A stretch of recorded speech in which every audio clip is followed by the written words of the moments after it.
Boa tarde. Antes de máis, quero, voume presentar porque non teño que me presente no sentido de que estaba previsto que me presentase o presidente da Asociación de Estudos Galegos, Xorxe Rodríguez, mas surxiulle un imprevisto e entón hoxe non pode estar aquí. De modo que teño que me presentar eu brevemente porque xa bastantes persoas do público xa me coñecen de longa data. Chámome Carlos Garrido, son o autor do libro que vamos lanzar hoxe aquí. Son profesor de traducción técnico-científica na Universidade de Vigo e dedícome, do ponto de vista da investigación, ao campo da lexicoloxía, do estudo da lingua especializada e da traducción científica. Sobre estes temas teño publicado algúns libros e artigos e, nomeadamente, no ano 2011 publiquei unha monografía intitulada Léxico galego, degradación e rexeneración, destinada a especialistas que penso que contén unha materia bastante rica e bastante importante para rexenerarmos o léxico galego, de modo que desde entón fiquei coa idea de reformular esa materia de modo a producir un libro de divulgación que chegase a un público máis largo do que esa monografía. E precisamente con este libro que hoxe vos apresento, O escándalo do léxico galego, pois cumpro ese proxecto. Antes de comezar a falar sobre o libro, quero agradecer ás edicións Laiovento o seu bon acollimento a este proxecto, en especial ao señor Afonso Rivas, con quen tratei mormente en representación da editora, e tamén agradezo naturalmente aquí a hospitalidade da libraría Cartabón, que cede este espazo para este acto de lanzamento do libro. E naturalmente agradezo, como xa dixen, a presenza do caro público, e ao final estarei encantado de responder. Se houver algunha pregunta ou observación da parte do público, estarei ao voso dispor. Bon, entón, o libro que hoxe vos apresento intitúlase O escándalo do léxico galego. Eleva por subtítulo Análise da súa lastimosa degradación histórica e denuncia da súa dolosa falta de rexeneración actual. Por tanto, ten unha dupla focaxe, e é que o escándalo do título, por tanto, debe ser entendido como desdobrado en dúas facetas. Por unha parte, procesos de degradación lexical que, como veremos, afectan o galego desde o século XVI, o inicio dos séculos obscuros, e que se estenden na súa incidencia até o momento presente. Verdadeiramente son procesos de degradación lexical intensísimos e que teñen determinado o actual estado da fala e mesmo o actual estado dos usos formais, que, como veremos, son bastante deficientes, e dai o de escándalo. E, por outro lado, temos o caso da codificación do galego. A codificación que xa ten 40 anos de existencia e é protagonizada pola Real Academia Galega e polo Instituto da Lingua Galega, que son as institucións, digamos, que son autorizadas polo poder político e que, nunha visión obxectiva, podemos dicer que teñen fracasado do ponto de vista da rexeneración do léxico galego, da súa habilitación como lingua de cultura e no sentido de non teren conseguido un prestixiamento social que veremos que o galego en sí ten en potencia. O que acontece é que esa potencia ten ficado frustrada polas intervencións e polas inhibicións destes axentes codificadores oficialistas. Bon, entramos xa un pouco en materia e para iso quería, antes de máis, facer unha síntese do percurso sociocultural do galego portugués. a lingua galego-portuguesa surxe nunha altura histórica que os filólogos dun modo un tanto, digamos, arbitrario sitúan no século IX, por diferenciación do latín vulgar no noroeste da Península Ibérica. Entre ese século IX de orixen e o século XV, a lingua vive unha época de normalidade cultural, no sentido de que é utilizada por todas as camadas da sociedade, con inclusión das camadas altas, clero e nobreza, e é utilizada para todos os fins comunicativos, incluindo os máis elevados, que naquela altura eran posíveis para unha lingua vernácula. Mas lembremos que, naturalmente, eses usos non incluirían pois aqueles reservados ao latín como unha lingua, pois, unha interlingua de facto para usos científicos ou para, en fin, usos religiosos, etc. Mas, entón, entre o século IX e o XV o galego vive unha vida de normalidade e aínda de plenitude cultural, porque lembremos o caso da lírica galego-portuguesa medieval.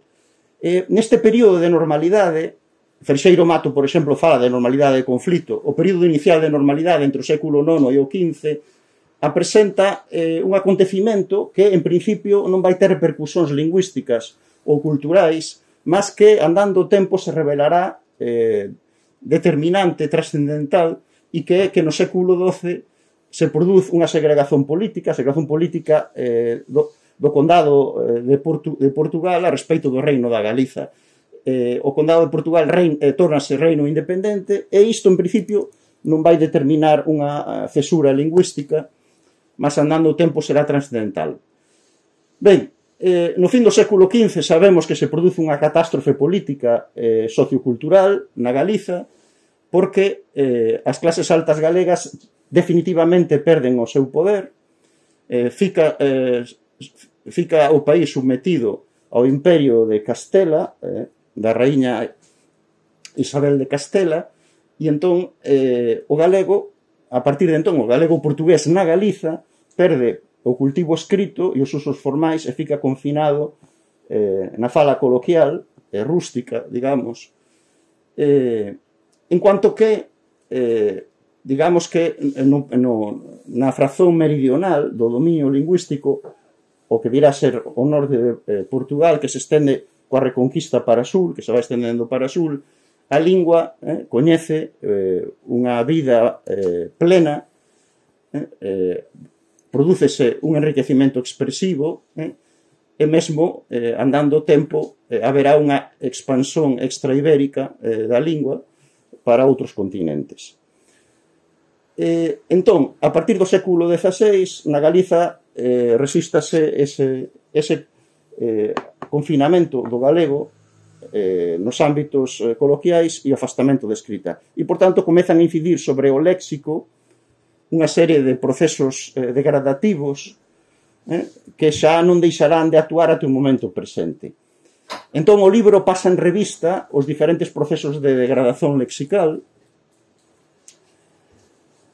e os seus efeitos sobre o léxico actual.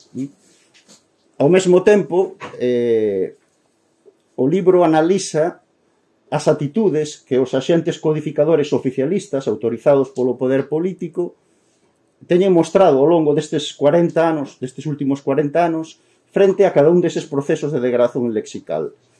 E esas atitudes, infelizmente, non son de carácter, en xeral, rexenerador, como veremos. Son antes atitudes de inhibición perante a degradación e mesmo de intervención despropositada que en algúns casos mesmo agrava os procesos de degradación lexical. Ben, para ofrecer aquí unha síntese, por un lado, dos procesos de degradación lexical e, por outro lado, das atitudes non rexeneradoras que perante eses mostran os axentes codificadores oficialistas, voume basear sobre todo nun exemplo que tirei un pouco da miña formación como zoólogo e que é a designación dos ofidios ou serpentes ou cobras. Este exemplo, como veredes, vai actuar como un fío condutor que nos vai permitir sucesivamente ir analizando os diferentes procesos de degradación lexical. Aquí teño tres fotografías de tres especies de cobras que viven na Galiza. A palabra cobra é unha bella palabra galego-portuguesa cuxa primeira abonazón escrita é do século XIII e que se mantén viva até a actualidade nos falares espontáneos, sobre todo nos rurais, en falares espontáneos aínda non totalmente degradados. É unha palabra de orixe latina, do latín colubra, e o seu cognado, quer dizer, a súa palabra aparentada en castellano é culebra.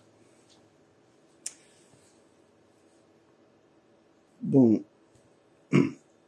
Entón, o primeiro proceso de degradación lexical que imos considerar, e o primeiro que trata o libro, é a variación xeográfica sen padronización.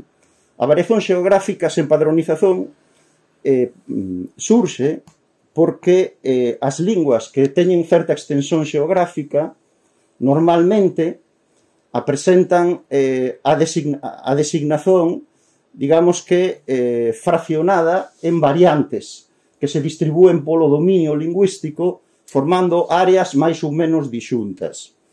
Isto é debido, naturalmente, a que hai falares locais que teñen deriva propia. Esta, digamos, é a situación natural das linguas. Ora ben, as linguas que teñen experimentado un proceso de, digamos, de codificación normal, un proceso de regulación históricamente, ben refreada esta dispersión designativa nos usos formais, porque para os usos formais nas linguas normalizadas funciona un modelo unificado de léxico. É o que podemos chamar un padrón lexical. Ese é o caso, por exemplo, do castellano na España, e nomeadamente na Galiza. O castellano que se utiliza na Galiza é unha lingua de importación, non ten raíces naturais na Galiza. Entón, o seu léxico é todo ele fruto da codificación. Quer dicer que todas as palabras castellanas, falo en xeral, pode haber algunha excepción, mas en xeral, todas as palabras castellanas utilizadas na Galiza son supradialetais, non hai variación dialetal. Mas o galego, como ten raíces naturais no país, por un lado, e por outro lado, como non tivo un proceso de unificación por falta de Estado, e iso infelizmente vemos que se estende até o momento presente, non ten refreada esa variación xeográfica. Entón, recorrendo o exemplo das cobras, vemos que eu utilizo a forma cobra, mas a forma cobra non é a única que se rexistra nos falares galegos. Dependendo da rexión, alén de cobra, rexistramos cóbrega, croba e quiobra.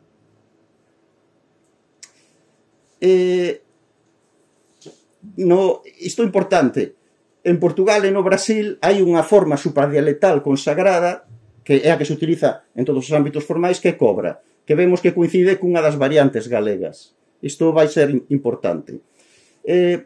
A variación xeográfica do léxico coñece dúas modalidades. Por un lado temos a desagregación isoetimolóxica, que significa simplemente que a partir dun primitivo elemento lexical por deriva dos falares locais se produce unha dispersión, de modo que a partir do elemento lexical original temos variantes a 1, a 2, a 3, a 4, a 5, etc. Iso en territorio galego. No territorio portugués ou luso brasileiro, como desde o século XVI hai unha estatalización e hai unha regulación da lingua, hai un cultivo literario e escrito ininterrupto, entón, algunha das variantes ficou consagrada como supradialetal e outras ou non surxiron ou se surxiron están hoxe claramente marcadas como dialetais, como regionais, no esquema A minúsculo 2. Entón, ese proceso de unificación é o que aínda falta por facer no léxico galego. Vexamos máis dous exemplos desta desagregación isoetimolóxica para denotar unha árbore moito frecuente no país que medra a beira dos ríos Segundo as zonas da Galiza, temos as denominacións aveneiro, ameneiro ou amieiro. Aquí tamén é interesante ver que no ámbito luso brasileiro a forma supradialectal consagrada coincide cunha das variantes galegas, amieiro. Outro exemplo, outra árbore, a famosa árbore de casca branca. Segundo as zonas da Galiza temos a vedugo, a bidueira, a vida, lobido, bidueiro e aínda outras variantes que non puxen, para simplificar. Tamén, neste caso, temos que a forma supradialectal luso-brasileira, bidueiro, coincide cunha das variantes xeográficas galegas. Ben, unha segunda modalidade de variación xeográfica sen padronización é a persistencia plurietimolóxica. Neste caso, na orixe, hai máis dun elemento lexical, máis dun étimo, e o que acontece é que na Galiza, por falta de regulación, todos eses elementos orixinarios persisten até o momento presente, orixinando, por tanto, unha dispersión designativa. En cuanto que no ámbito luso brasileiro, como acontecía no caso anterior, algún deles desaparecerá como fruto da unificación estatal e algúns outros fica un consagrado como supradialectal e se callar algún outro sobrevive máis claramente marcado como dialectal ou regional. Ben, exemplos desta persistencia plurietimolóxica son para designar un árbore ou arbusto que ten propiedades medicinais, segundo as zonas da Galiza temos vieiteiro ou virouteiro, que son variantes surxidas por dispersión isoetimolóxica, e depois temos sabugueiro. Vemos que vieiteiro e sabugueiro son bastante diferentes, porque proveñen de étimos diferentes. Mais unha vez, circunstancia interesante, a forma supradialectal luso-brasileira coincide cunha das variantes galegas, sabugueiro. Para designar a abertura nunha parede, temos, segundo as zonas da Galiza, fiestra, xanela, xinela. E tamén, infelizmente predominantes, ventá e ventana, que aquí deixo aparte porque son probablemente castellanismos. No ámbito luso-brasileiro, a forma supradialectal é xanela, que coincide máis unha vez cunha das variantes xeográficas galegas. Os exemplos que puxen até agora de variación xeográfica son relativamente modestos, porque hai 3-4 variantes xeográficas. Mas deben ter en conta que hai millares de casos deste tipo de variación xeográfica e entre eses millares hai bastantes que son verdadeiramente complicados. Por exemplo, para designar este grupo de escarabellos que os agricultores coñecen moito ben porque son beneficiosos, comen pulgós, segundo as zonas da Galiza hai unha enormidade de variantes que proveñen de étimos diferentes, unhas, outros do mesmo étimo. A diviñón, a velaíña, a velaira, a velairiña, bixaniño, vou saltando, claro, de viñón, xoaniña, xoaniña é a forma que coincide coa supradialectal luso-brasileira, mariquiña, maruxiña, así até, nalgúns casos, 80, cerca de 80 variantes xeográficas. Ben, exposta esta problemática da variación xeográfica do léxico, que, como digo, afecta a designación de millares de conceitos, acho que fica claro que esta é un grande problema para a constitución dun léxico galego eficaz, un léxico galego formal que funcione como dunha lingua de cultura. O problema aquí, en principio, é que en cada caso cumprirá seleccionar unha das variantes xeográficas como supradialectal, que será a que se empregue nos usos formais. Qual é a estrategia máis natural, máis económica e máis vantaxosa para os que queremos viver en galego? Ben, no libro fago unha longa argumentación sobre esta problemática e chego a unha conclusión que realmente é de senso común. E é que, dado que na esmagadora maioría dos casos de variación xeográfica na Galiza, unha das variantes galegas xa foi seleccionada como supradialectal no ámbito luso-brasileiro, en principio, excepto no raro caso de que esa variante galega sexa ultraminoritaria, excepto nese, e que teña como alternativa unha variante largamente maioritaria, excepto neses raros casos, evidentemente, de lonxe compensa seleccionarmos na Galiza como supradialectal esa variante que xa foi seleccionada como supradialectal no ámbito luso brasileiro, porque esa de lonxe será que teña máis peso demográfico ecuménico en todo o mundo e difusón internacional. Dada a importancia desas variantes xeográficas do léxico galego, no libro denomino as variantes áureas do léxico galego. É realmente fácil entender o grande valor desas variantes. Non é só que teñan atrás de sí un peso demográfico enorme, non? En principio, os 250 millóns de persoas que no mundo falan variedades do galego portugués. É que, asociada a esa circunstancia, naturalmente, está un peso económico, trocas comerciais, un peso científico, un peso artístico, un peso cultural, etc.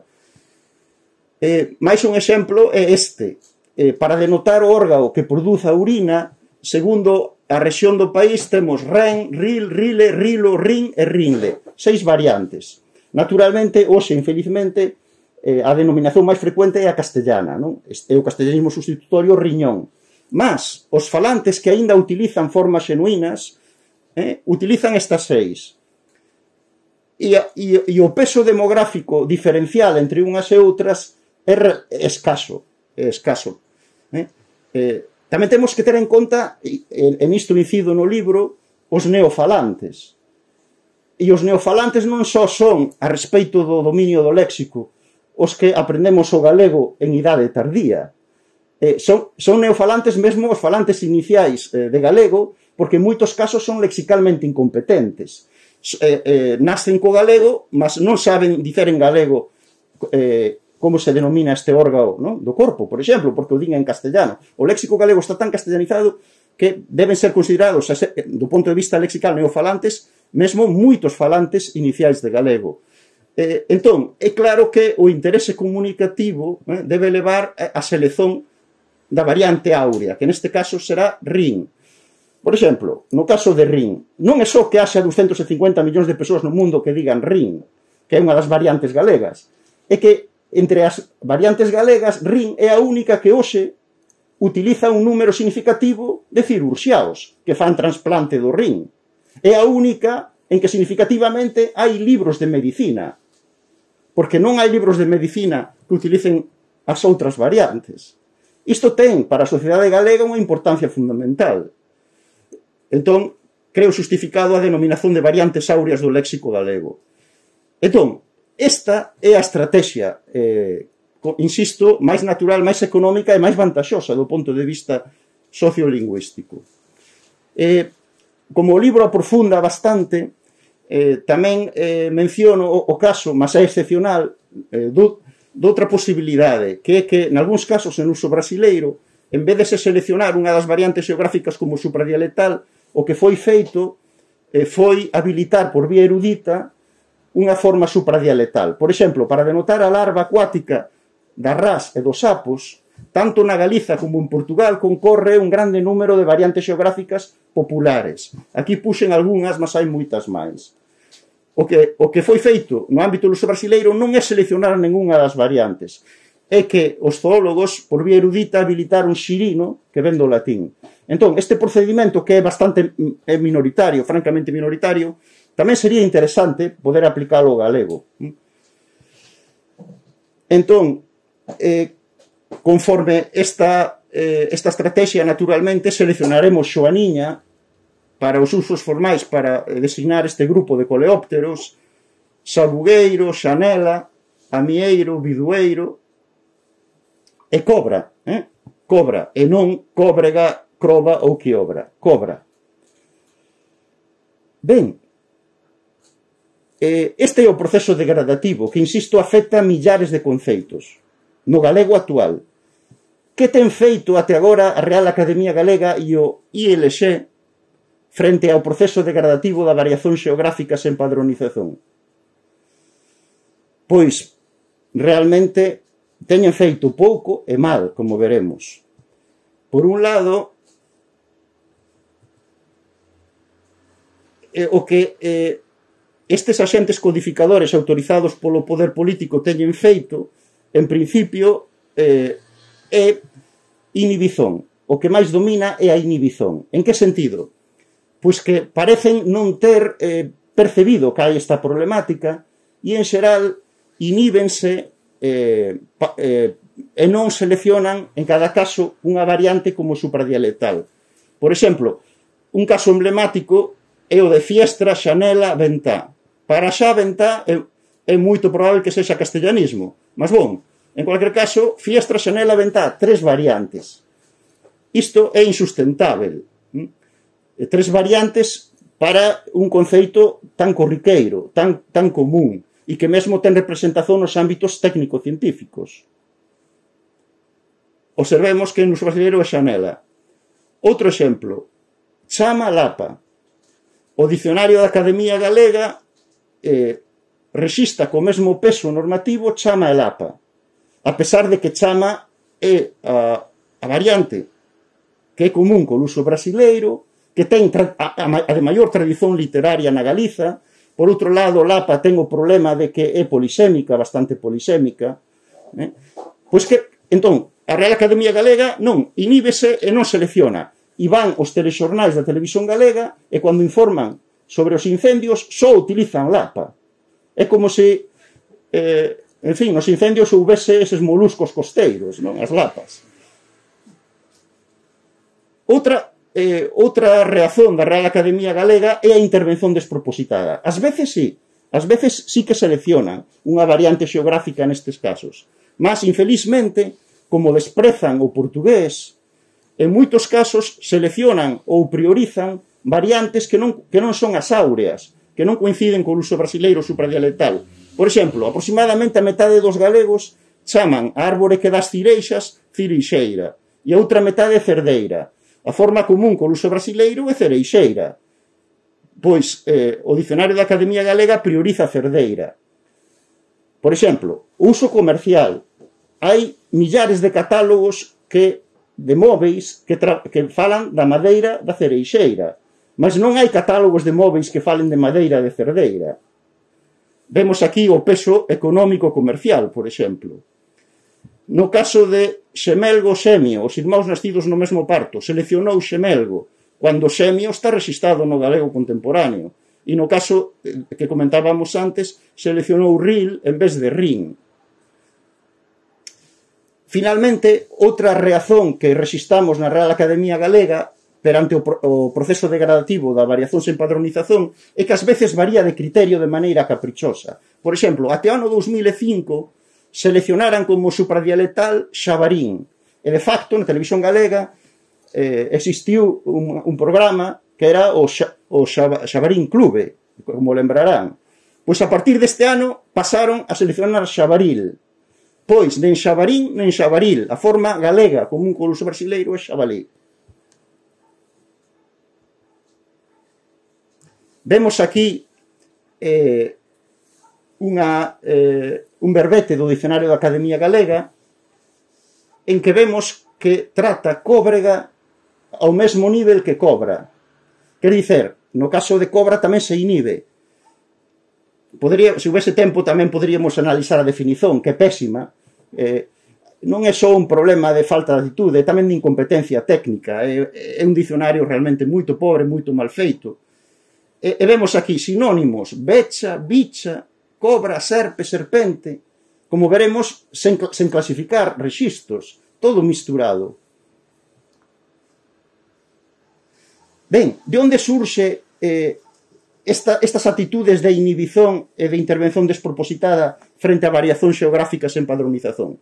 Pois, naturalmente, da ideoloxía, da visón da lingua que teñen os dirixentes do Instituto da Lingua Galega, principalmente, e secundariamente da Real Academia Galega. Digo secundariamente porque realmente a Real Academia Galega foi tomada polo Instituto da Lingua Galega. Entón, todas as súas decisións realmente son as do Instituto da Lingua Galega.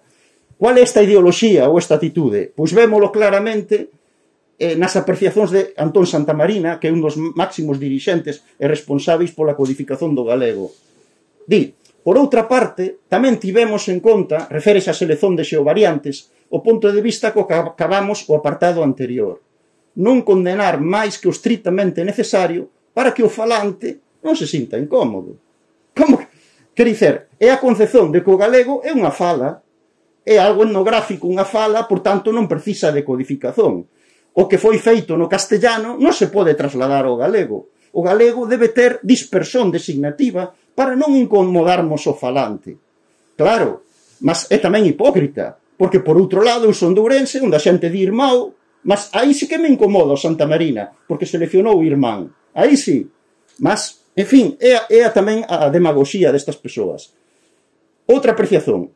Se as dúas ou máis formas concorrentes non podemos ou non sabemos priorizalas conforme algún dos dous criterios anteriores, reférese ao etimolóxico e ao demográfico, porque o portugués para estas persoas non existe, ou tamén o da coherencia con outras escollas sistemáticas, optamos por deixar as dúas.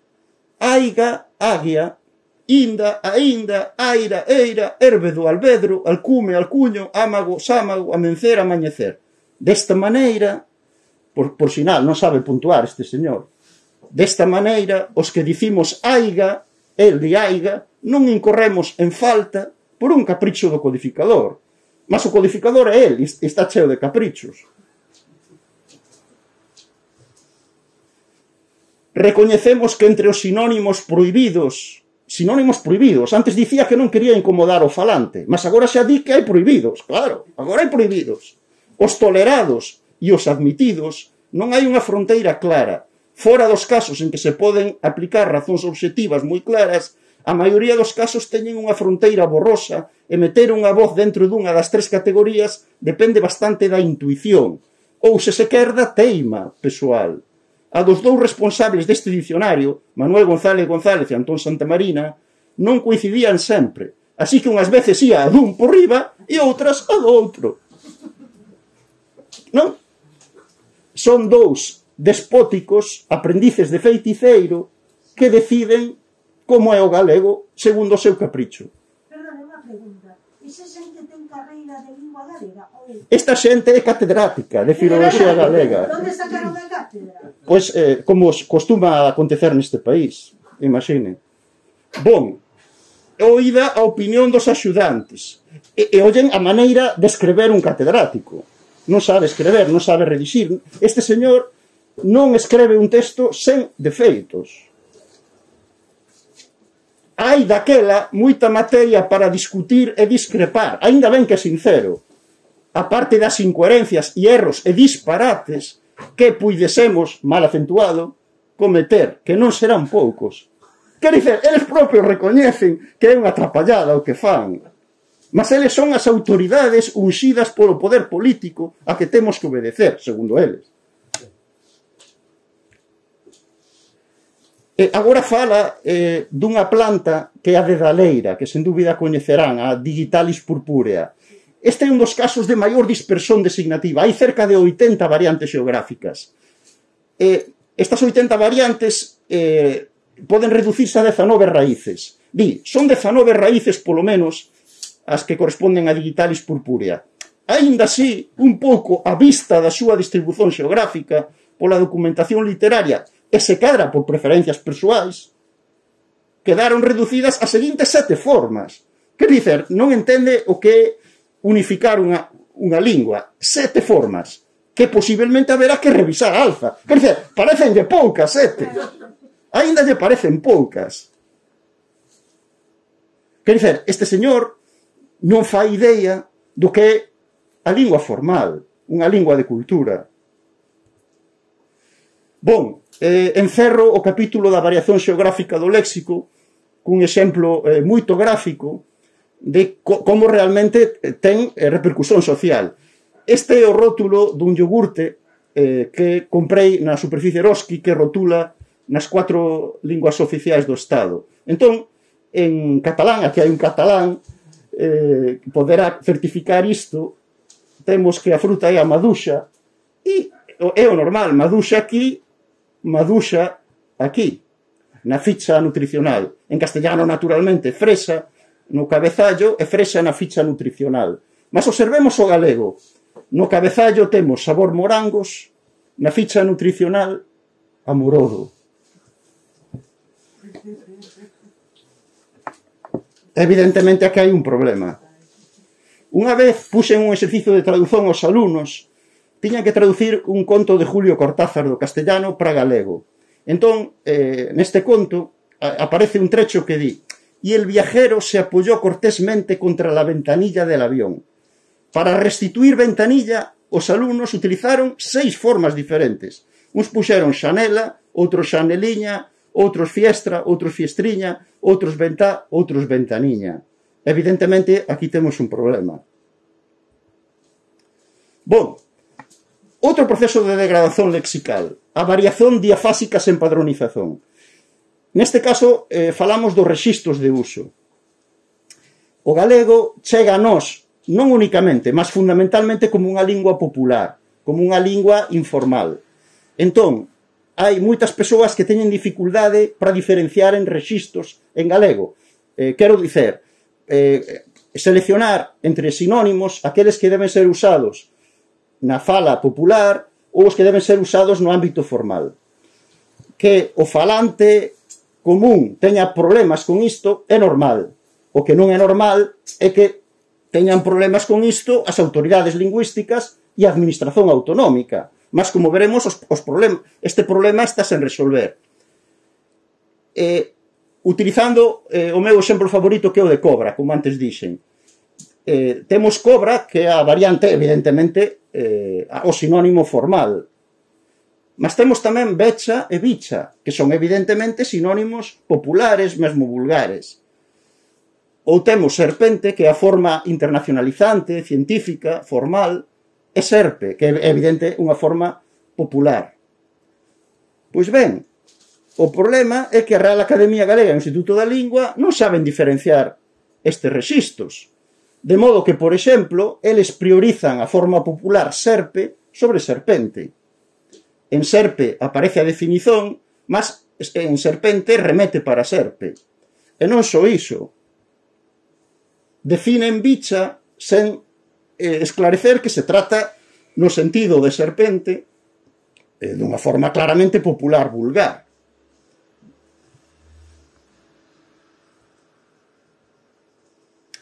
E esta problemática esténdese naturalmente a moitos outros casos. Por exemplo, sabemos que nos telexornais de televisión española e nos noticiarios da Radio Galega, cando falan de economía, normalmente falan de cartos. Ou nos caixas automáticos das entidades bancarias galegas, unha mensaxe frecuente é: retire os seus cartos. Isto é inconcebível. Isto equivale a que en televisión española, nas noticias de tema económico, dixesen cuartos en vez de dinero, ou pasta. Sería inconcebível. Mas iso está a acontecer nos medios públicos de comunicación galegos. Outro exemplo, urina ou uriños. Ouriños, que funcionalmente equivale ao castellano orines, é evidentemente unha palabra popular e mesmo vulgar. A forma culta científica é urina. Pois ben, hai enciclopedias e dicionarios galegos que só utilizan ouriños. Quer dizer, procuramos, por exemplo, o artigo da Enciclopedia Galega Universal RIL e di que produz ouriños.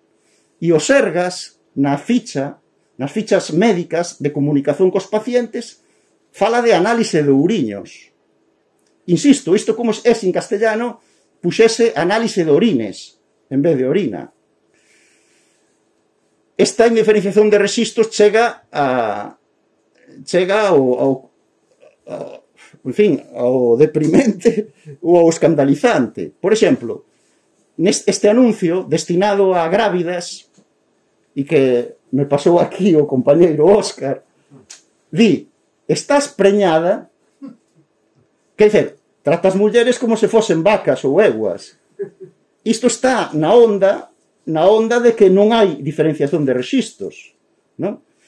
Aquí tamén debo conceder que aquí o castellano tamén non é libre de pecado, porque nos hospitais españois frecuentemente aparece paritorio.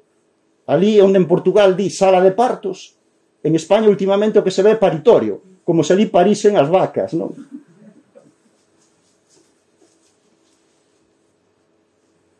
Bon, avanzamos. Outro proceso degradativo é a substitución castellanizante. Este é o proceso degradativo tal vez máis coñecido polo público e consiste principalmente na usurpación de elementos lexicais galegos lexítimos galego-portugueses por parte de elementos alóxenos castellanos. A usurpación pode afectar o significante ou o significado das palabras. Aquí vemos exemplos que tanxen ao significante. E comezo polo meu exemplo favorito, que, como xa sabemos, é o dos oficios.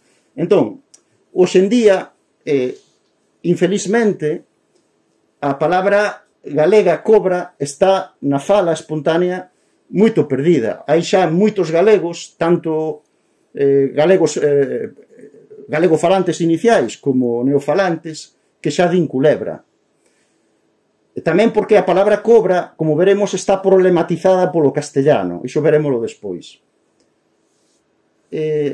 Aquí, neste caso concreto, eu non teño queixa contra os axentes codificadores oficialistas. É verdade que aquí sí, coherentemente, restauran cobra. Aquí non hai queixa. Mas veremos outros casos. Por exemplo, mau-ma. Históricamente a forma galego-portuguesa é mau-ma. Por introdución, por presión do castellano, hoxe en día está estendidísimo malo-mala. A forma lexítima é Galiza, o topónimo maior do país. Por presión do castellano, Galicia. A presenza de Galicia en galego é similar a de gallego. Na fala, a xente di eu son gallego, eu son de Galicia. O destino das dúas palabras é o mesmo. O problema é a reazón do oficialismo perante as dúas, porque, por un lado, o oficialismo restaurou, felizmente, galego, mas non restaurou aínda en plenitude a única forma lexítima, que é Galiza, porque sabemos que, despois dunha luita trabada polo nacionalismo galego, por fin a Real Academia Galega admitiu Galiza, mas claro, xunto con Galicia, e Galicia é a única forma que promove o poder político. Igualmente fai con mau-ma. O dicionario da Real Academia Galega aceita mau-ma, mas secundarízao. O que promove realmente son os castellanismos substitutorios malo-mala. No caso de Fiestra, Xanela e Ventá, hai moito uso de Ventá porque é o castellano que está aí, claro.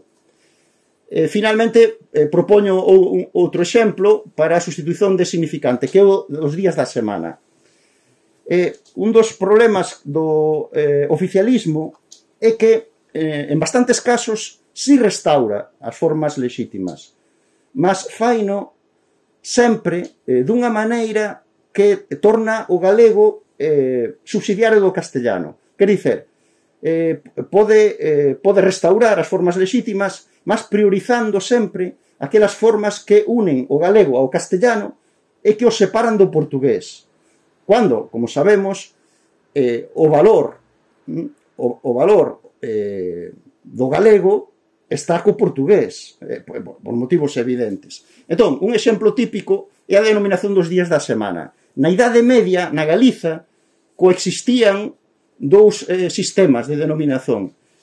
O baseado nas divindades pagás, luns, martes, mércores, xoves, venres, sábado e domingo, que é o máis estendido na Europa, é un sistema novidoso que foi introducido por un reformador religioso, Martiño de Dume, no ámbito galego-portugués, e que se basea que o primeiro día da semana e o último son os días sagrados da tradición xudaico-cristá, domingo e sábado, e os días mediais son designados por un ordinal e a palabra feira, que ven do latín ferian, que significa día. De segunda feira a sexta feira. Entón, na Idade Media convivían os dous sistemas, mas estaba xa a dominar o sistema que en Portugal iría vencer, o das feiras. Na Galiza estaba tamén xa a tornarse dominante. Mas claro, chega ao século XV e cos inicios dos séculos oscuros cortase xa o uso do galego. E entón comeza a degradación. Que temos entón actualmente na fala espontánea? Na fala espontánea o que predomina é o castellano. Foron prácticamente barridos os nomes tradicionais galego-portugueses. Mas aínda se conservan os restos, tanto do sistema pagao como do sistema galego-portugués das feiras. Que fai a Real Academia Galega? Pois sí, no seu dicionario recupera o das feiras, mas o único sistema que fomenta é o común co castellano, o de luns, martes, mércores e xoves. Isto é moito significativo. Outra modalidade de sustitución castellanizante é a de significado. Aquí o que fica usurpado é a esfera semántica. Aceite, tradicionalmente en galego ou portugués, designa só o óleo feito a partir das aceitonas, das olivas. Mas en castellano aceite designa todos os óleos. Entón, por presión do castellano, en galego aceite tamén pasa a significar óleo en xeral. Este tipo de sustituición en xeral non é recoñecido polo oficialismo, e entón aquí pois, o que aparece nos dicionarios oficialistas sempre é a usurpación castellana.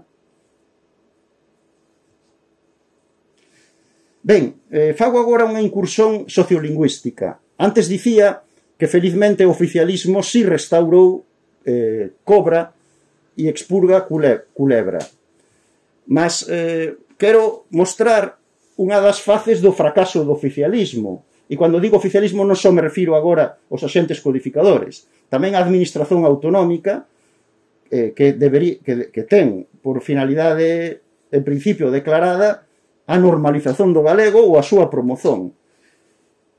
No ano académico 2013-2014 pasei un inquérito aos meus alumnos de tradución inglés-galego da Universidade de Vigo, un inquérito lexical para verificar até que ponto coñecen o léxico galego.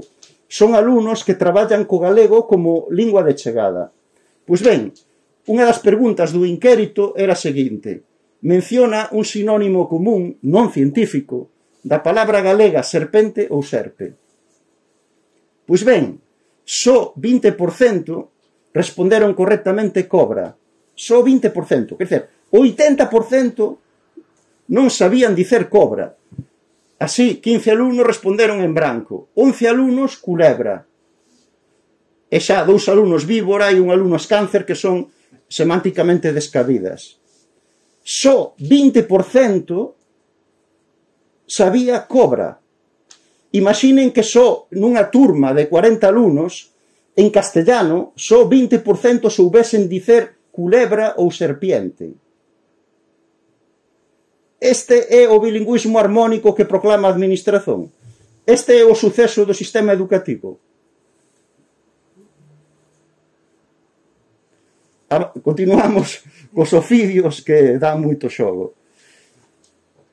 Para vos apresentar un outro proceso degradativo que chamaremos de erosón, quero que reparedes nesta víbora. Esta é unha víbora. Na Idade Media existía a palabra áspide, que ven do grego. A primeira abonazón en galego ou portugués da palabra áspide é do século XIV. Na Idade Media, as áspides eran fundamentalmente as víboras, porque áspide significa cobra venenosa. E na Europa, as cobras venenosas son fundamentalmente as víboras. A palabra áspide é culta. A palabra cobra é popular, mas áspide é culta, é literaria, é mesmo científica. Entón, no fin do século XV, o galego perde o cultivo escrito e perde os usos formais. Entón, todas as palabras que atentón entesourara que eran palabras cultas, literarias e científicas, deixaron de ter uso, porque o galego, a partir do século XVI, sobrevive na aldea. En a aldea non son necesarias palabras cultas, nen literarias, nen científicas. Entón, áspide, dicemos que sofreu erosón na idade moderna. E xa non chega, naturalmente, a nós na fala espontánea, porque é unha palabra culta. Entón, erosón é o proceso degradativo que consiste en que na Galiza, a partir do século XVI, desaparecen todas as palabras cultas que existían no galego medieval. Quer dizer que se existía unha palabra culta na Idade Media, a partir do século XVI desaparece e xa non vai chegar a nós, nesta altura, na fala espontánea. En cuanto que, naturalmente, no ámbito do uso brasileiro, cun cultivo ininterrupto, esas palabras cultas galego-portuguesas medievais chegan á actualidade. O que acontece na Galiza é que, ao gañar usos formais, infelizmente, en moitos casos, estas lacunas que deixa a Aerosón son preenchidas por castellanismos. Iso é o que chamamos a suplencia castellanizante. O castellano supre as lacunas determinadas no léxico galego pola Aerosón. Entón, a Aerosón acepta palabras lexicais e palabras gramaticais. Vexamos algún exemplo. O de áspide. Áspide, felizmente, é restaurada polo dicionario da Academia Galega.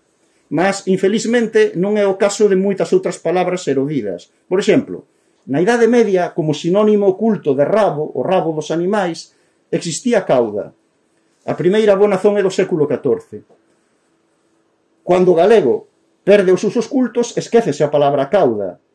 E agora, que queremos reintroducir o galego en ámbitos de cultura, a maior parte da xente recorre ao castellano e utiliza cola, porque en castellano o sinónimo oculto de rabo é cola. Dicemos entón que cola é un castellanismo suplente, que ven suprir a lacuna que en galego deixou a Aerosón de cauda. No ámbito luso brasileiro, naturalmente, persiste cauda e hoxe é palabra normal. Que fai o dicionario da Real Academia Galega nestes casos? Pois en moitos casos non restaura as palabras e deixa o castellanismo, como é o caso de cola, ou disfarza o castellanismo. Na Idade Media dicese contiúdo. Hoxe a Real Academia Galega pois inventou contido, que é unha adaptación do castellano. Ou portaxen, que se utiliza nas autoestradas portuguesas. A portaxen era palabra galega na Idade Media, sofreu erosón, e hoxe pois a xente o di o peaje en castellano, ou, como que era a Academia Galega, disimula e di a peaxe, que non deixa de ser un castellanismo. Noutros casos sí que restaurou taxa, felizmente, taxa sí, mas na maior parte dos casos non. O caso das palabras gramaticais é curioso, porque, por exemplo, cuxo, cuxa, cuxos, cuxas, é unha palabra culta, entón desapareceu a partir do inicio dos séculos oscuros. A Real Academia Galega, até 2003, dicía que utilizarmos en galego cuxo, cuxa, cuxos, cuxas, era ou luxismo ou arcaísmo. Ora, en xullo de 2003, coa última reforma, xa pasaron a aceitalo. En fin, isto é inapresentável. En xullo de 2003 era luxismo. En xullo xa non. A SAS incorporou na Real Academia Galega a suxestón dun meu alumno. Eu explicaba nas aulas o caso de Asás e un alumno dixo, e por que non lle dicemos a Real Academia Galega, profesor? E dixe, non teño moita fe, mas dillo. E olla, dixo yo e admitírono, grazas a este alumno. Quer dizer, o que vemos tamén é moita incompetencia da parte destes codificadores. O caso de cativo é moito curioso. Cativo significa preso, privado de liberdade. Aí temos cativeiro. É unha bella palabra galego-portuguesa abonada pola primeira vez no século XIII. Como é unha palabra culta, a partir do XVI perde uso na Galiza no seu sentido propio, mas sobrevive en sentidos populares, no sentido de que algo é mau, de baixa cualidade, é cativo, ou dialectalmente no sentido dun neno. Os cativos son os nenos. En xeral, designa unha realidade menor ou de baixa cualidade, porque claro, cativo preso é a orixe. Mas observen que dialectalmente os nenos, as crianzas, sexan chamados cativos, pois pode estar ben, dialectalmente. Mas é normal que isto se estenda a lingua formal, a lingua padrón? Pois evidentemente non. Imaginen que en castellano os nenos fosen chamados cautivos. Sería posible? Sería imposible. Entón, só se explica que a Real Academia Galega fomente o uso de cativo co sentido de neno porque realmente non queren recuperar o sentido propio de cativo que é preso. E isto ten consecuencias. Por exemplo, esta fotografía mostra un sinal que está nunha rúa de Ribadeo. O que quer transmitir este sinal é que esta é unha zona, hai que ter cuidado porque é unha zona infantil, é unha zona de crianzas, de nenos, unha zona de pequenos, de miúdos. Para dicer iso di, zona cativa. Como? A zona está presa. Insisto, iso é como se en castellano puxese zona cautiva. Pensaríamos que esa zona está sob o dominio dun exército.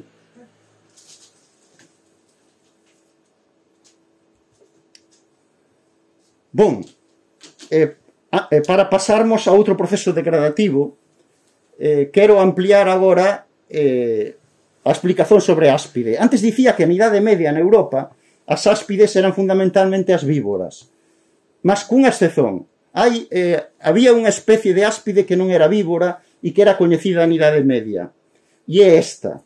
É unha cobra curiosa porque dilata a rexión cervical cando se excita, estende as costelas e forma coa pel unha especie de disco ou de elipse.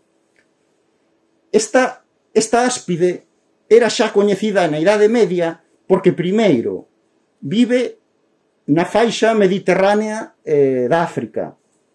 E, en segundo lugar, porque figura conspicuamente na iconografía do Imperio Exipcio. Por exemplo, no diadema dos faraós surxe esta áspide que se chama técnicamente ureus porque se sustenta sobre a cauda.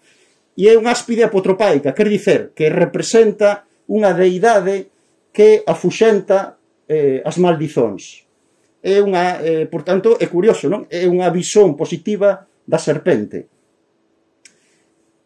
Está amplamente representada na arte exipcia e tamén figura nunha lenda que atribúe a picada dese tipo de áspide que matou a raíña Cleópatra.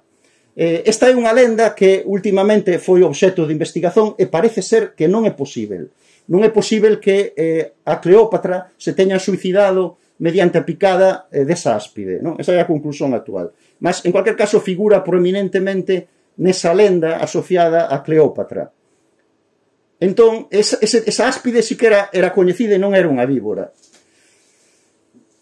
Mas, en xeral, ese grupo de serpentes que dilatan a rexión cervical cando se excitan eran moi pouco coñecidas na Europa na Idade Media. Moi pouco coñecidas. Mas esa situación variará ao longo, como veremos, da segunda metade do século XV e nos inicios do século XVI. Por que? Porque os europeus comezan a expandirse para sul, comezan a visitar rexións meridionais da África, onde viven moitas especies dese grupo de cobras. Vemos aquí un percurso dos descubrimentos portugueses no Vello Mundo. En 1434, Xileanes ultrapasa o Cabo Boxador, que na altura era considerado o non plus ultra. Mesmo asociábase unha maldizón ao Cabo Boxador e a cabos anteriores. Estamos no Sahara Occidental, no que hoxe é o Sahara Occidental. Xa na segunda metade do século XV, os portugueses chegan ao Golfo da Guiné, Serra Leoa, e ultrapasan o Ecuador. E xa no fin do século XV dobran o Cabo da Boa Esperanza, mediante a expedición de Bartolomeu Díaz. E entón, cando comezan os portugueses a entraren en contacto macizamente con diferentes especies desas cobras que dilatan a rexión cervical cando se excitan. Aquí non se ve moi ben a dilatación, mas esta sería unha especie centroafricana dese grupo. Esta outra xa é sulafricana. Aquí vemos un pouco máis claramente esa dilatación. E xa claramente marcada nesta outra especie sulafricana. Temos aquí Bartolomeu Díaz que comeza a dobrar o Cabo da Boa Esperanza e dá inicio á chamada Carreira da India. Os portugueses continuarán en dirección xa a India. En 1498 Vasco da Gama chega a India, inaugurando a Carreira da India ou Rota do Cabo. En 1506 visitan Ceilán. 1510 Goa, Damán e Diu.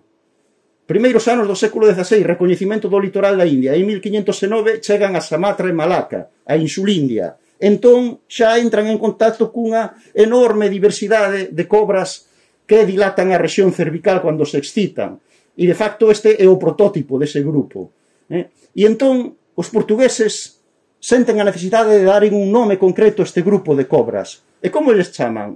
Pois, lóxicamente, cobras de capelo. Por que? Porque son cobras, son serpentes que forman un capelo ou capuz como o dun monxe, dun frade.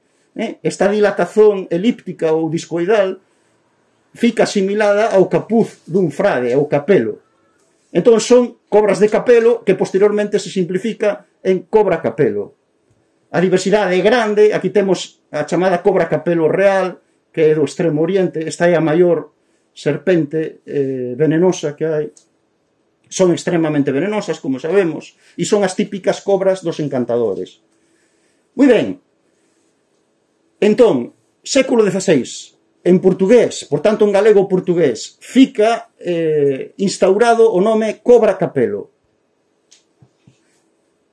Entón, o resto das linguas europeas vai atrás. Para denotar ese grupo de oficios, aproveitan o nome galego-portugués cobra capelo. Só que, como nesas linguas as cobras non se chaman cobras, entón chegalles con cobra, non precisan de capelo. Porque, por exemplo, en castellano, unha cousa é a cobra, que é a cobra capelo, e o outro son culebras. Non colide, entón poden permitirse eliminar capelo. Por exemplo, catalán, colobra, non?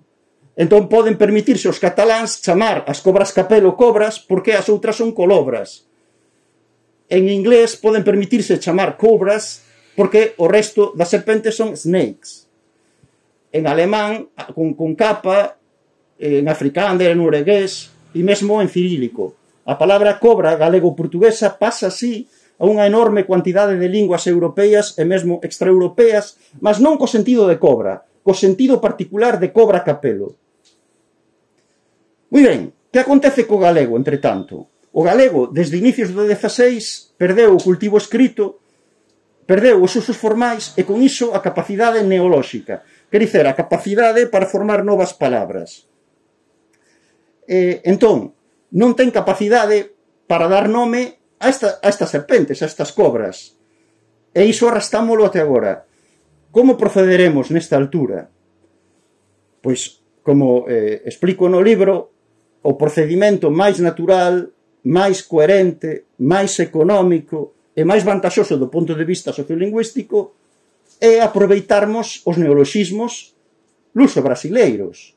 A idea é, se xa coincidimos con portugueses e brasileiros en chamarmos cobras as cobras, por que non habemos de coincidir en chamar cobras capelo as cobras capelo? Observen que capelo é tamén palabra galega, patrimonial. Por exemplo, o dicionario da Academia Galega rexistra capelo, chapeu encarnado de abas largas e planas utilizado polos cardeais, dignidade cardeal, peza de vestir que cobra a cabeza. É a mesma palabra galego-portuguesa, por tanto, cobra capelo encaixa perfeitamente en galego. Esa é a solución máis natural e máis económica. Deste modo, diferenciaremos en galego as cobras en xeral, por exemplo, esta é unha cobra de escada, das cobras capelo en particular. Bon, que fan as autoridades oficialistas do galego coa neoloxía? Por exemplo, como denominan as cobras capelo? Infelizmente, a resposta é a seguinte. En xeral, subordínanse ao castellano. Utilizan os neoloxismos castellanos. Mesmo cando estes non encaixan ben en galego, mesmo cando son disfuncionais e non teñen idiomaticidade. Un exemplo sangrante é este, precisamente. Porque, como chama a Real Academia as cobras capelo? Cobras. Chámalle cobras.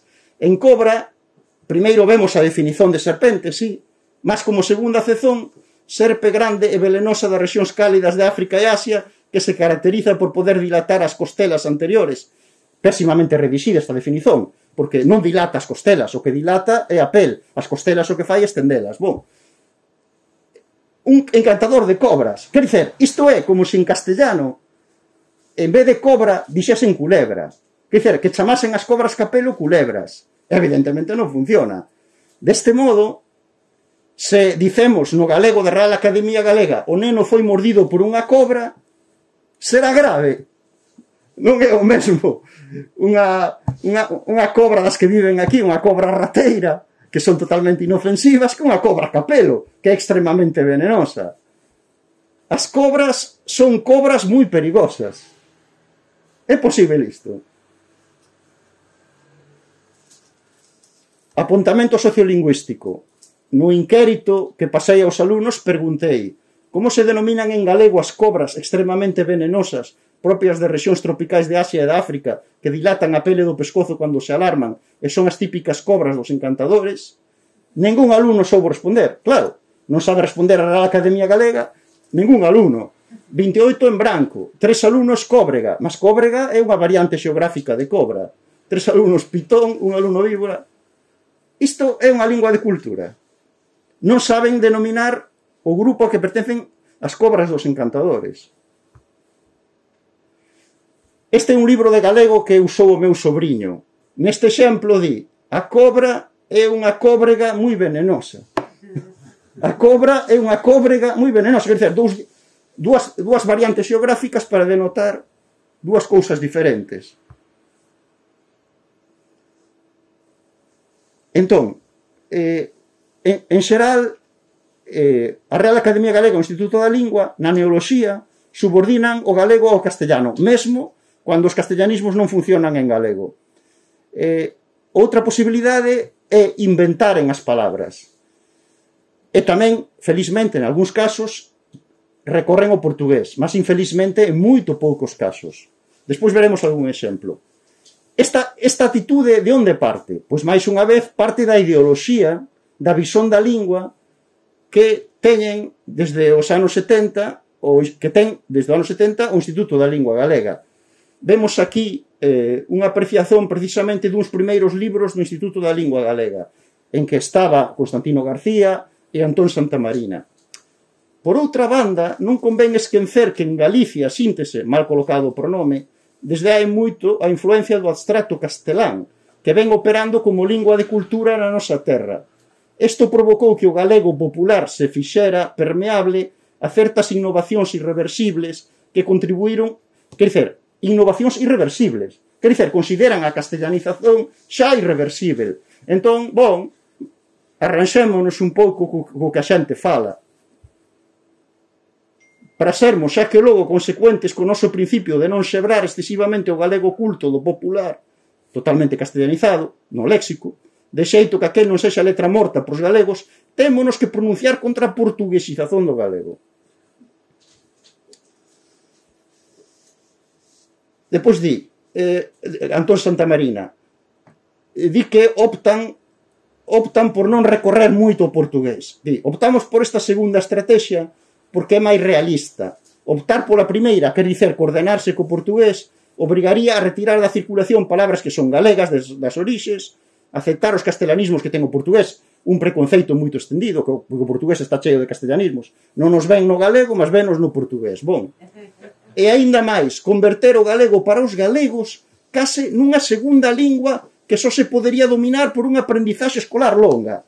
Entón, Antón Santamarina quer que o galego non sexa aprendido na escola, quer dizer, todas as linguas do mundo, a lingua culta, a lingua formal, ten que ser adquirida na escola, a través dunha aprendizaxe escolar máis ou menos longa. Mas Antón Santamarina non quer que o galego deba pasar por ese proceso, non?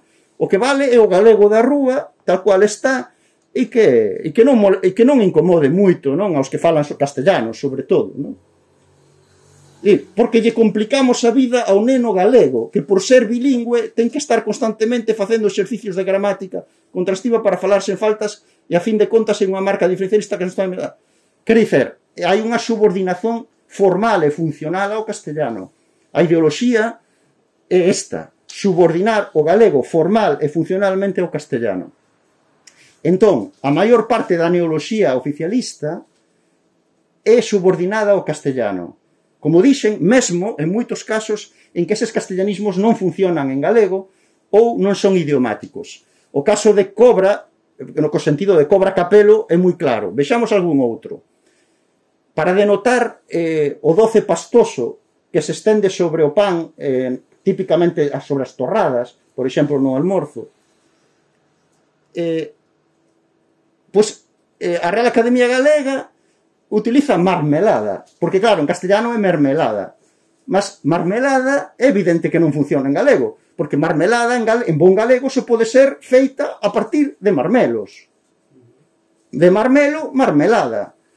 Entón, dicer marmelada de melocotón, alén diso con castellanismo, é como dicer laranxada de limón ou limonada de laranxa.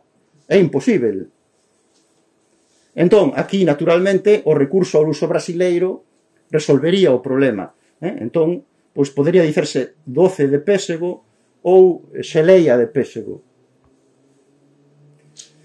Mesmo cando a Real Academia Galega si recorre ao portugués nos neoloxismos, mesmo aí, ás veces, erra. Por exemplo, felizmente a Real Academia Galega chama a este tipo de utensilio eléctrico, chamalle lámpada, da armonía co portugués, lámpada eléctrica.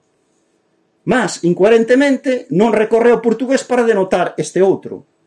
E entón, en vez de falar de candieiro, que é palabra galega que hai que modernizar, como fai o portugués, un candieiro pode ter varias lámpadas.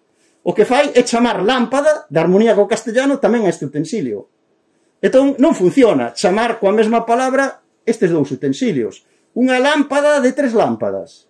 Se eu for a unha loxa de material de iluminación e pedir unha lámpada, que me darán? Isto ou isto?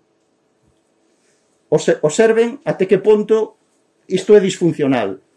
Este é un cartaz dunha grande superficie sediada en Santiago de Compostela dedicada a material de bricolaxe. Os cartaces están rotulados en galego e en castellano para indicar as diferentes seccións. Vexamos en castellano. Esta sección F3 é dedicada a lámparas e bombillas. Enténdese? Vexamos en galego. Lámpadas, lámpadas. Isto é normal. Isto, evidentemente, é fruto da, digamos, da hipnose, porque non cabe outra, da hipnose do dicionario da Real Academia Galega, que xerce, como está no dicionario así, teñen que o pôr así, porque total, evidentemente, o único que funciona na Galiza como lingua social real é o castellano. E non pode ser de outra maneira, porque se de repente desaparecese o castellano, todo o edificio social ruiría, porque o galego non está codificado para funcionar como lingua nacional. Iso é evidente. Ao renunciaren a condición internacional do galego, están a renunciar á súa condición nacional. Dicía antes que, na maior parte dos casos, os neoloxismos da Real Academia Galega e Instituto da Lingua son os castellanos, mas con algunhas excepcións. Ás veces, para disimularen un pouco, inventan as palabras.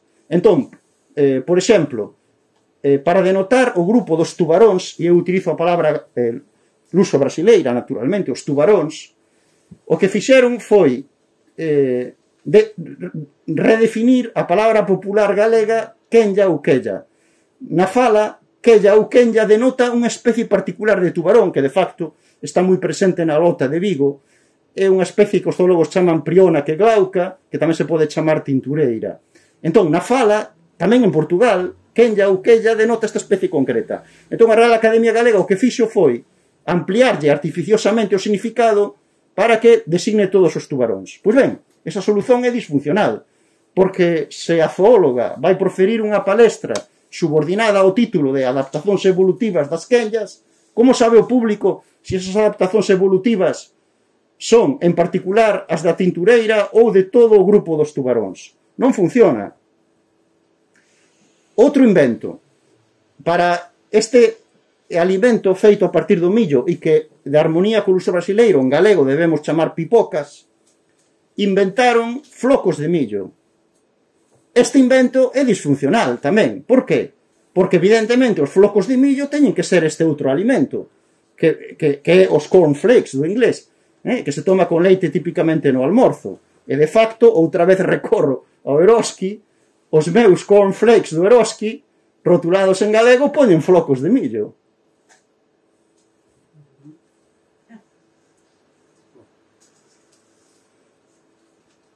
Bon, en conclusión, é escandalosa a historia clínica que dicía Carballo Calero do léxico galego. mas podemos dicer que en maior medida é escandalosa a atitude que perante esa degradación lexical mostran as autoridades codificadoras autorizadas polo poder político, ou a Real Academia Galega ou o Instituto da Lingua Galega, porque, por un lado, non están a rexenerar como debían o léxico galego, e por outro lado, ao afastalo do portugués de maneira de facto artificiosa e gratuita, o que fan é frustraren a actualización de inmensas potencialidades comunicativas. Un galego, un léxico galego codificado de maneira coordenada co uso brasileiro capacitaría realmente o galego en todos os ámbitos para unha comunicación eficaz, que lle permitiría realmente tornarse en lingua de cultura, en lingua nacional e mesmo, como sabemos, en lingua internacional. Entón, debemos preguntarnos que programa está atrás desta praxe codificadora ou pseudocodificadora do oficialismo lingüístico. E máis nada, deixo por aquí a miña intervención e, como vos dicía antes, fico vos ao dispor para responder a preguntas ou se quiserdes facer algunha observación. Este último diapositivo incluíno é outro apontamento sociolingüístico. Hai uns meses enviáronmo do Hospital de Ourense, foi posto polos enfermeiros e testemunha o que xa sabemos realmente. É un fracaso absoluto o do galego no sistema educativo. Bon, para alén de que utilizan folga no sentido castellano, cando en bon galego, coordenado co portugués, folga é folgar, quer dizer, non traballar por diversión, para descansar, daí está folguedo. Para alén diso, observen, porque estás no pasillo. Quer dizer, isto é o léxico galego, tal cual o percebe a maior parte da sociedade.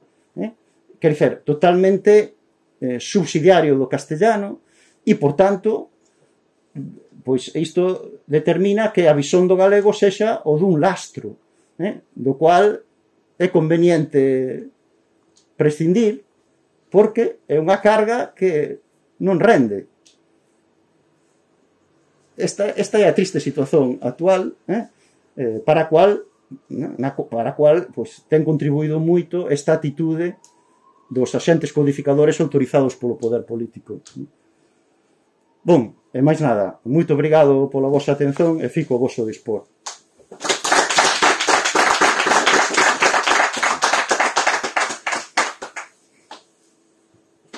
Sí. A pregunta, mira, eu estudio historia e resulta que agora xa hai historiadores galegos que recoñecen que Galicia foi un reino e que Asturias nunca o foi, pero hai publicacións que se mercan nas bibliotecas que hai por aquí, que hai unha en concreto que Despertaferro, que ainda admite que había o reino de Asturias e a batalla de Covadonga. Ollo, que estamos falando dunha batalla que nunca foi, pero ollo, e que na batalla de Covadonga apareceu Santiago Apóstol montado nun cabalo branco e loitou contra os musulmáns. Entón, olle, xa, hai moita deturpación histórica, pero é que iso xa ven dos reis católicos, castellanista, non?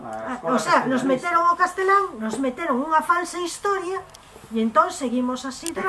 Realmente se a Galiza, se a sociedade galega tomase consciencia da súa historia, que é unha historia realmente de humillación constante, o Estado español non podería estar configurado como está. Un exemplo, pode parecer anecdótico, mas ten unha carga realmente profunda. Hai uns anos, sabedes que pasaron en televisión española a serie dedicada a Isabel a Católica. É unha focaxe axiográfica desta serie. Mas como a Galiza non reaxe cando esa raíña é a autora da catástrofe política e sociocultural deste país? Quer dizer, a súa imaxen debía ser denegrida por todos os galegos. Mas, bon, felizmente para o nacionalismo español a sociedade galega non existe. Outro exemplo, o carro da Hyundai que é comercializado na Galiza co indecente nome de Hyundai Kona. Como é posible que na Galiza haxa un Hyundai Kona?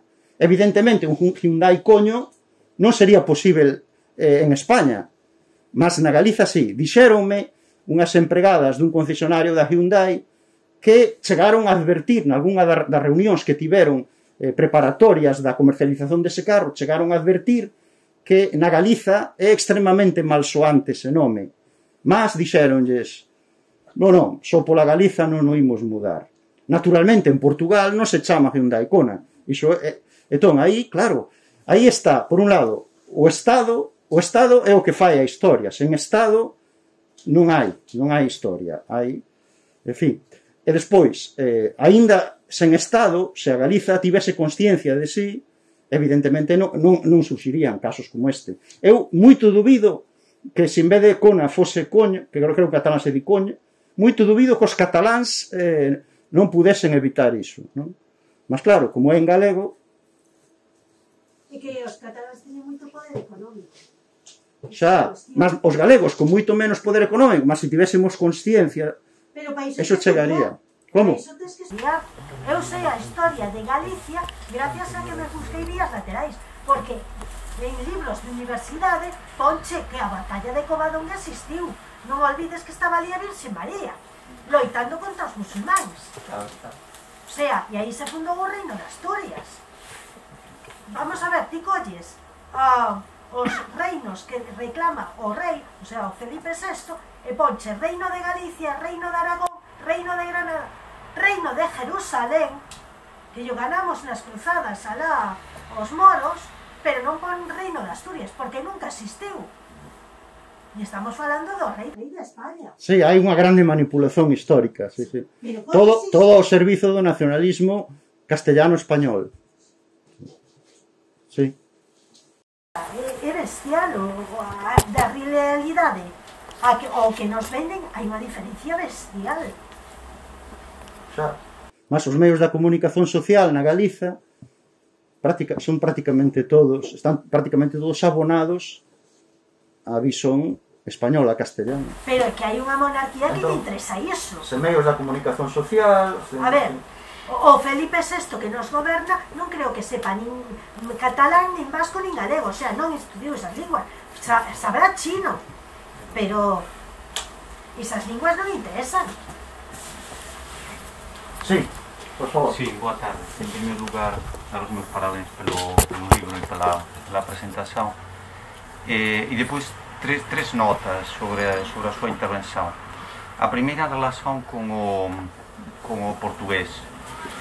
Un matiz, non é preciso esquecer que o portugués é unha lingua de contacto con moitas outras linguas, con moitas influencias, mestizaxes e apropiacións lexicais de outras linguas, unha delas o castellano, desde o século XVI.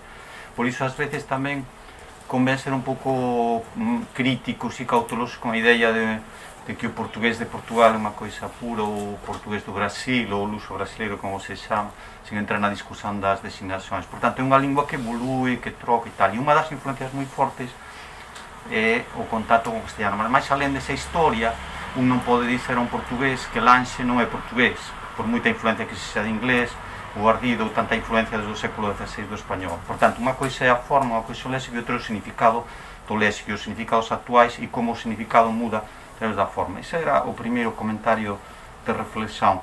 E iso acontece moito, eu ríome moito cando o galego, os oficialistas importan léxico do portugués, pensando que é como unha fonte pura, incontaminada, despoluída, etc., cando é unha forma moitas veces de importar anglicismos ou castellanismos vía portugués. Acho que moralmente non o estou a xulgar, estou a tentar comprendelo, no sentido. Esta é unha primeira nota. A segunda, relación con a perspectiva e manifestar o meu direito ao disenso sobre a supradialectalidade do portugués. O portugués ten formas dialectais, ten un exército por detrás, ten un mercado, ten todo iso, e por iso é unha lingua e é política, e ten toda unha política por detrás, e tamén ten oficialistas que discuten tamén, e ainda que há menos debate e menos conflito lingüístico que a ti, eu como transmontano tamén pois sei moito ben e sabemos moito ben, há moitos estudos que demostran esa dialectalidade dentro do portugués. Coloquemos aquí o exemplo no Miño, o exemplo de Versa, existe esa variedade lexical que é máis ou menos recoñecida ao nivel do portugués padrón, mozartado con as influencias do sul fase ao norte, mas esa afirmación política, ou esa selación patrimonial política, é unha afirmación política que tamén ás veces deturpa, esquece, invisibiliza determinados recursos lexicais que son moito diversos en todo o contexto portugués, tanto do norte como do sur, como do salgado. E unha terceira nota, e acabo, ten a ver con o disenso relativamente aos seus usos do culto e do popular, lingua de cultura e tal. Eu, desculpa a miña miopía ou defeito, sou antropólogo profesional e esa dicotomía é unha falsa dicotomía, isto é, você non pode dizer o meu amigo, o meu colega Tiberio de Mogadouro que os seus usos cotidianos do portugués non son dignos de cultura, isto é, en Vilarreal, tras os montes, por nós non dicemos omeleta, dicemos pastelón, para falar en tortilla, ou, está ben, e iso para nós non é menos lingua de cultura, é cotidiano, é usual, é diario, e falamos diso como referencia identitaria local e toda a xente no local nos entendemos, unha intimidade cultural moi forte. E é tamén digna de cultura, e é nesa diversidade onde tamén está a riqueza, e os lingüistas e os falantes ten que entender tamén, e se callar os galegos ainda non perseveran, talvez os oficialistas non perseveran, tamén por causa de todas estas fronteiras que colocan entre o galego, o portugués, o brasileiro, castellanos, tamén non entenden o valor e a riqueza desa diversidade. E volto a reiterar ese disenso con relación ao culto e ao popular. E reitero os meus parabéns. Obrigado polas súas preguntas. Bon, son varias e algo complexas. Eu, facendo así unha síntese, diría o seguinte. Sobre a presenza de castellanismos no portugués. É verdade, naturalmente, que há castellanismos. Non podía ser de outra maneira, dado que son dúas linguas xeográficamente contiguas, dúas linguas xenéticamente moito próximas, e son dúas linguas de cultura, as dúas expansivas. Entón, teñense influído mutuamente. Agora, en Portugal, sei que hai un autor, nomeadamente Fernando Venancio, que está a facer moita énfase, digamos, no preenchimento do portugués con castellanismos ou no aproveitamento do portugués. Eu non vou contestar que existan eses castellanismos, mas, en absoluto, representan a densidade de castellanismos que padece o galego. O galego está totalmente, o galego espontáneo, totalmente recheado, penetrado de castellanismos, de modo que tornan o sistema lexical galego un incoherente e disfuncional. Esa disfuncionalidade non acontece en portugués, porque os castellanismos presentes foron longamente adaptados e teñen o que hoxe se pode chamar a sinorganización, quer dizer, hai unha armonía. Por outro lado, moitos deses castellanismos hoxe non son recoñecidos en España, porque mudou a forma ou o sentido. De modo que na orixe poden ter sido castellanismos, mas hoxe teñen sido asimilados orgánicamente ao portugués. Por exemplo, baunilla ven de vainilla, mas baunilla mudou xa algo a forma. O problema do galego é que temos os castellanismos puros aquí e en enxurradas, chegan en enxurradas e distorcen o sistema. En portugués non, están ben integrados. Depois, hai moitos castellanismos que en portugués mudaron o sentido original ou non teñen o sentido do castellano. Pois, por exemplo, o ladrillo portugués non é o ladrillo español, porque o ladrillo español é tixolo. De acordo? O propio galego popular ten castellanismos que son lexítimos. Eu no libro identifico ese estrato que chamo de castellanismos basilares, como lagartixa, como bonito, son castellanismos que están desde as orixes, ben integrados, eses non teñen problema. O problema é a enxurrada posterior, que comeza no século XVI, e que, insisto, que torna disfuncional e incoherente o léxico galego. Bon, segunda pregunta, acho que era sobre unha valorización do dialectal. Naturalmente, eu non podo negar que en portugués tamén existe variación xeográfica, xa o dixen, e dialectalismos e regionalismos. Mas o importante é que o portugués, polo menos en Portugal, como lingua de cultura, como lingua estatal mesmo, como lingua codificada, ten claramente definido un padrón lexical, de maneira que iso, digamos, torna eficaz a comunicación. Mas non en todo o contexto lusófono, e aquí hai o conflito. Non, claro, hai diferenzas, porque hai un padrón brasileiro, un padrón lusitano, mas evidentemente existen regionalismos con efeito. E unha cousa curiosa, o bon, interesante, é que nun padrón lexical galego en elaboración, algúns deses dialectalismos do norte de Portugal fan parte do padrón galego.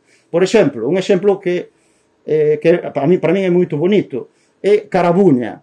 Na Comisión Lingüística da Asociación de Estudos Galegos definimos de maneira, polo menos inicial, o que pode ser o padrón lexical galego. Aí entra Carabuña, que designa moitos falares galegos o núcleo duro, endurecido, de frutos como o pésego ou a cireixa. Pois ben, no padrón de Portugal non é Carabuña, é carozo, chamase carozo. Mas no norte de Portugal tamén usan Carabuña, de acordo? Mas claro, o importante é que o portugués da medicina, por exemplo, está unificado. Entón, mesmo un portugués do norte que habitualmente use Carabuña para se referir a ese núcleo, mas se escreve sobre o cancro da mama, dirá que as mulleres teñen que apalpar os seios a procura non dirá Carabuña, dun carozo, que é unha metáfora, mas que provén do campo dos frutos. Iso é o que falta en galego. Falta distinguir entre o que é o supradialectal e o que é o dialectal. Naturalmente que o dialectal pode ter cabimento expresivo, por exemplo, en algún tipo de literatura, mas tamén hai unha literatura nacional normal que precisa do supradialectal. Mas pode haber unha literatura máis rural, máis tipo torga, naturalmente que sí. Mas é fundamental para o funcionamento dunha lingua de cultura que haxe un modelo lexical unificado. Iso falta en galego, por desistencia, fundamentalmente por desistencia das entidades autorizadas polo poder político para facer iso que non o fan. E había unha terceira cuestión que era... a terceira era se había un certo carácter pexorativo en distinguir o popular do culto. Non hai ningún ánimo, digamos, nese sentido. Simplemente que a lingua é un fenómeno social e como fenómeno social, pois, procura unha optimización funcional. En esa optimización funcional hai unha clasificación en rexistros, en estratos. O importante non é, digamos, reprimir o popular, o importante é saber diferenciar, non? As ocasións. Ouriños, pois, sí, enriquece a lingua, como non, mas o importante é saber que se eu escrevo unha comunicación formal no ámbito da saúde, non podo utilizar ouriños, terei que utilizar urina, do mesmo modo que os castellanos non utilizan orines, non din análisis de orines, din de orina. Iso tamén falta en galego, por desistencia dos axentes codificadores oficialistas. Obrigado, permítame un comentario mausiño. Eu tremo cando ouso moitos galegos falar en español, que pensan que falan español ben.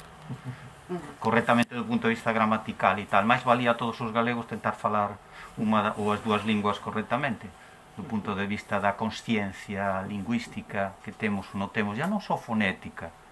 Eu acho que debía haber moita pedagogía para explicar aos galegos que cando tentan falar castellano están a falar con estruturas galaico-portuguesas. Xa. Mas eu acho que infelizmente cada vez menos.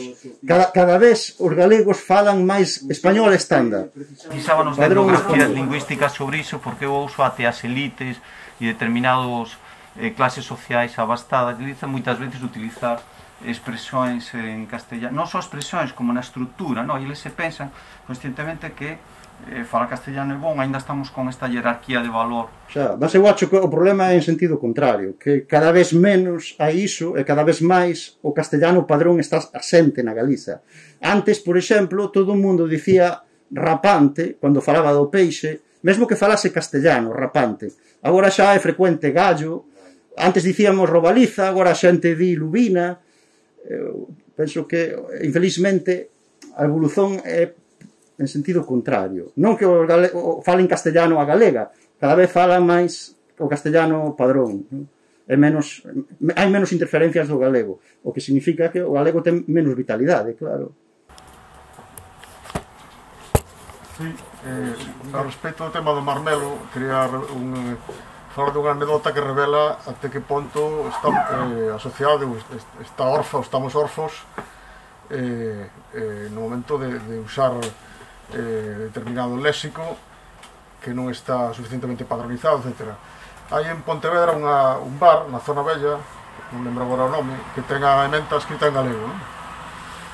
Acontece que no momento de escreveren as sobremesas, pois deben ter reparado en que queixo con marmelo, que sería o que se esperaría un dicionario da RAC na mao, que non funciona, porque o marmelo é un fruto e obviamente esa sobremesa non é queixo con unha peza de fruta.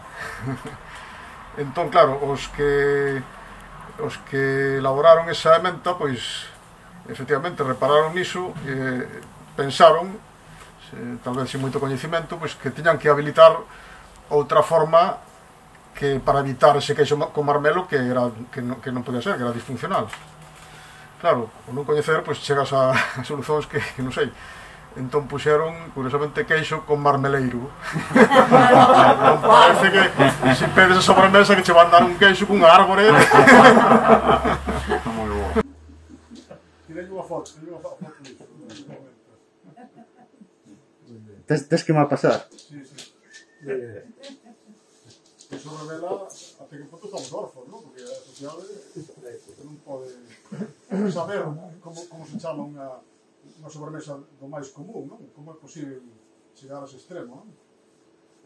Sí. Bom, pois xa é un pouquiño tarde, son as 10 menos 20. Hai algunha pregunta? Senón, pois... Sí. Me aconteceu así cando era pequeno, aí na aldea, que viñan os meus primos cataláis, e tal, entón un primo meu foi picado por unha cobra. Entón os meus primos cataláis estaban sorprendidos. Unha cobra, claro, unha cobra. Porque ainda se utilizaba a palabra cobra, porque agora cada vez máis é culebro. Sí, eu son neofalante, e lembro, en crianza, cando fun á aldea, e pola primeira vez ouvín falar ali de cobras. E tamén fiquei chocado, non? Fiquei chocado. Como? Cobras aquí, na Galiza. Naquela altura ainda estaba moi vivo. Hoxe xa receio que mesmo na aldea sexa difícil encontrarmos o de cobra. Porque claro, tamén o problema é que está problematizada polo castellano, porque en castellano cobra é unha cobra venenosa, exótica.